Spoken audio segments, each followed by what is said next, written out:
রহমানুর রাহিম। ভাই আমি ভিডিও করি, আমাকে একজন কমেন্ট করে এক ভাই বলেছেন আমি দুঃখ পাই নাই। সে আমাকে বলেছে, ভাই আপনার কি একাই দুঃখ আছে?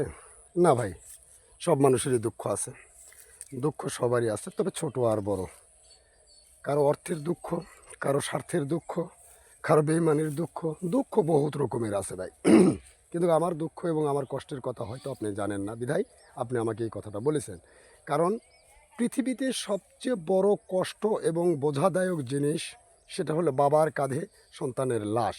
সেটা কিন্তু আপনি হয়তো জানেন কি না, এটা যারা জানে, যাদের সন্তান হারিয়ে গিয়েছে তারাই বুঝবে যে এই সন্তান কত বড় লাশের কত বড় ওজন বাবার কাঁধে ওঠে। ঠিক এই বয়সে ভাই আমার এমন কোনো বয়স হয় নাই, আমার এমন এখন বর্তমানে 41-42 বছর বয়স। এই বয়সে আমি আমার একটা ছেলেকে, আমি 9 বছরের একটা ছেলেকে আমি কবর দিয়েছি ভাই। তারপরেও আল্লাহর রহমতে আপনাদের দোয়ায়, আপনারা আমার দোয়া করছেন বিদায় আমি এখনও ধৈর্য ধরে এবং আসি। সে কষ্টগুলো আমি কাউকে বলি না, কারণ আমার কষ্টটা আমার কাছেই। আবারও এমন একটা কষ্ট আমার জীবনে আছে, সন্তান হারানোর পর আরেকজন সন্তানকে লালন পালন করলাম, বড় করলাম, লেখাপড়া শেখালাম, সবই করলাম। এই সমাজ তাকে ভালো থাকতে দিল না, সে সমাজ তাকে নষ্ট করে ফেললো।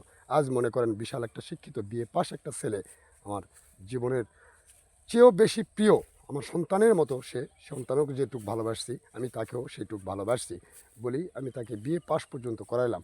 কিন্তু এই সমাজ তাকে ভালো থাকতে দিল না, এই সমাজ তাকেও নষ্ট করলো। সে কষ্ট বুকে চাপা নিয়েও আমি কিন্তু এখনও বেঁচে আছি। আমি কারো কাছে আমি কোনো দিন বলি নাই, কেন বলতে পারি না, নিজে আমার কষ্ট কেউ বুঝবে না, যার কাহা তার ব্যথা। কথাটা মনে রাখবেন ভাইয়া। কাউকে কমেন্ট করার আগে নিজে চিন্তা করে দেখবেন, আপনার ঘা আপনার ব্যথা, ঠিক তেমনি যার ঘা তারই ব্যথা। কথাটা মনে